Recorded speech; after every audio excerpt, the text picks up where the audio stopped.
साक्ष्य, एक हमें ऐसा प्रूफ मिला है, एक ऐसा साक्ष्य मिला है कि ये लोग कपड़ा बनाते थे और उसका प्रमाण ये है कि इन्होंने कपड़े को धोकर मिट्टी पर सुखाया। क्योंकि हम लोग सहारा के रेगिस्तान में रहते हैं, थार के रेगिस्तान में रहते हैं, सॉरी, हम जिस स्थान पर रह रहे हैं राजस्थान पाकिस्तान का हिस्सा है, ये थार रेगिस्तान का पार्ट माना जाता है। और वहां पर और नदियों से आई हुई सूखी मिट्टी भी थी आसपास में। उस मिट्टी के ऊपर जो मिट्टी गिरती उसके ऊपर जो कपड़ा सुखाया गया, उस कपड़े की छाप उस मिट्टी पे बन गई और बाद में ये सभ्यता समाप्त हुई। लेकिन वो जो प्रिंट था कपड़े का बनने का जो तरीका था वो एज इट इज रह गया। वो साक्ष्य हमें मोहनजोदड़ो से ही प्राप्त हुआ है और कहीं से प्राप्त नहीं। चलिए आगे बढ़ते हैं। इसके अलावा यहां से हमें पश्चिमी टीले से, पश्चिमी टीला जिसे स्तूप टीला कहा जाता है, स्तूप टीला कहा जाता है, इस टीले से कुषाण कालीन एक स्तूप प्राप्त हुआ।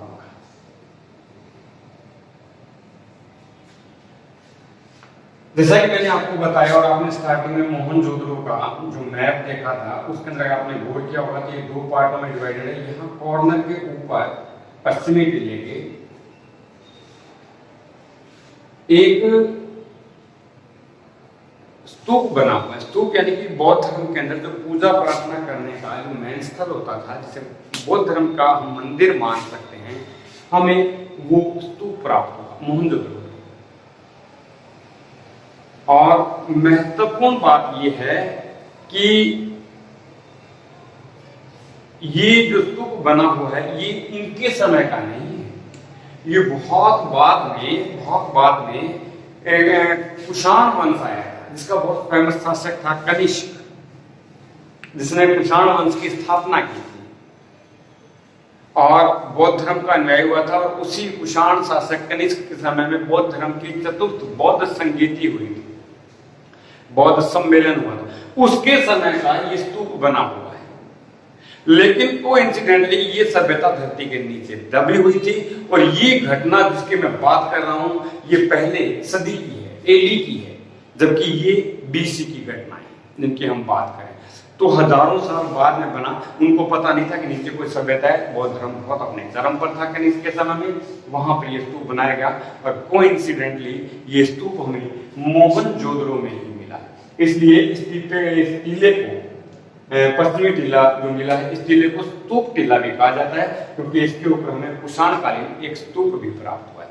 और इसके अलावा यहां से मोहनजोदड़ो से सबसे महत्वपूर्ण इमारत मोहनजोदड़ो की सबसे महत्वपूर्ण इमारत विशाल स्नानागार में, स्नानागार मीन्स एक हम कह सकते हैं the great bath tub, swimming pool जिसे कहते हैं, वो हमें मोहनजोदड़ो से अपने आप में नया सार्वजनिक स्थल रहा है। ये सार्वजनिक स्थल और इतिहासकारों का ऐसा मानना है कि यहाँ पर शायद कोई भी बहुत बड़ा एक आयोजन किया जाता था, कोई मेला वगैरह बनता था, कोई पूजा प्रार्थना के लिए। इसके चारों तरफ से उतरने के लिए सीढ़ियां हैं, जैसा कि इस वक्त आप इस पिक्चर में देख रहे हैं स्नानागार। ये अपने आप में बहुत महत्वपूर्ण है। इसके अंदर चारों तरफ से सीढ़ियां उतरने के लिए थी, लेकिन इसमें आपने देखा भी है यहाँ से उतरने के लिए है, यहाँ से उतरने के लिए है, यहाँ से उतरने के लिए और यहाँ से उतरने के लिए। अगर इसकी लंबाई की बात करें तो 11.88 मीटर लंबा ये स्नानागार है। अगर मैं इसके चौड़ाई की बात करूं तो 7.01 मीटर चौड़ा है और अगर गहराई की बात करूं तो 2.43 मीटर गहरा ये स्नानागार है, ये बाथ टब है, ये स्विमिंग पूल है। इसकी लंबाई की अगर बात की जाए तो 11.88 मीटर है। अगर इसकी विड्थ चौड़ाई की बात की जाए तो 7.01 मीटर चौड़ा है। और इसके डेप्थ की बात की जाए, इसकी गहराई की बात की जाए तो 2.43 मीटर ये गहरा है। और इतना शानदार ढंग से बनाया हुआ है। इसके कॉर्नर के अंदर एक होल रखा गया था जिसको पत्थर रखकर ढक देते थे ताकि इसके अंदर पानी बाहर नहीं निकल सके। और जिस काम के लिए इसको यूज किया जाता था उसके बाद सफाई के लिए इस पत्थर को हटा दिया जाता था। सारा पानी यहाँ से अंडरग्राउंड नालियों से निकल के और शहर से बाहर निकल जाता था। और फिर इस पत्थर को ढक के इसको फिर दोबारा पानी से भर दिया जाता था। कितने हाई टेक्निक के लोग थे। ग्रीक मेथड पर बसी हुई सिंधु सभ्यता के लगभग सारे शहर, जिसके अंदर सबसे महत्वपूर्ण अगर कोई इमारत मानी जाती है तो वो विशाल स्नानागार है और अपने आप में बहुत ही सुंदर है। तो ये वो महत्वपूर्ण क्वेश्चन है जो मोहनजोदड़ो से निकल कर आते हैं और आपसे पूछा जा सकता है, सीधा सीधा क्वेश्चन पूछा जा सकता है। विशाल स्नानागार सिंधु सभ्यता के किस स्थल से प्राप्त हुआ? आपको सिंधु सभ्यता के 4 शहरों के नाम दे दिए। आपसे पूछा जा सकता है कि दाढ़ी वाले पुजारी की मूर्ति सिंधु सभ्यता के किस स्थल से प्राप्त हुई। आपसे क्वेश्चन में पूछा जा सकता है कि मेसोपोटामिया की बनी हुई मोहर सिंधु सभ्यता के किस स्थल से प्राप्त हुई। और इसके साथ साथ जो दूसरा फॉर्मेट है वो आपसे ये भी पूछा जा सकता है कि आपको यहां से कोई 2 ऑप्शन उठा के दे दे कि घोड़े के दांत और नृत्य करती हुई मूर्ति, और एक दे दे सर्वाधिक अभिलेख युक्त मोहरें, गेहूं जौ के दानों के प्रमाण। ये इस तरह के क्वेश्चन दे दे और नीचे आपको ऑप्शन दे दें उपरोक्त में से कौन से मोहनजोदड़ो से संबंधित हैं।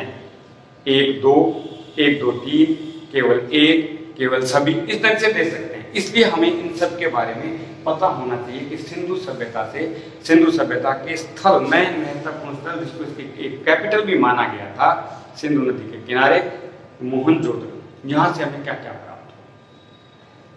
7 बार बसा और 7 बार उजड़ा ये शहर बाढ़ की वजह से। और एकमात्र ऐसा स्थल जहां से हमें बहुत सारी डेड बॉडीज मिली और उन डेड बॉडीज ये प्रमाण देती हैं, ये इंडिकेशन करते हैं कि इस शहर पे कभी न कभी किसी बाहरी लोगों का हमला हुआ था जिन्होंने इन पर अटैक किया था। और उस अटैक के अंदर जितने भी लोग मारे गए थे उनको उठाकर एक ही जगह डाल दिया गया था जो बाद में मिट्टी में दब गए थे। क्योंकि हमने स्टार्टिंग में बात की थी कि सिंधु सभ्यता के लोग वो लोग थे जो व्यापारी लोग थे, शांति प्रिय लोग थे। ये अटैक करना नहीं जानते थे, ये लड़ना नहीं जानते थे। इसीलिए शायद ये सभ्यता लुप्त हो गई या ये लोग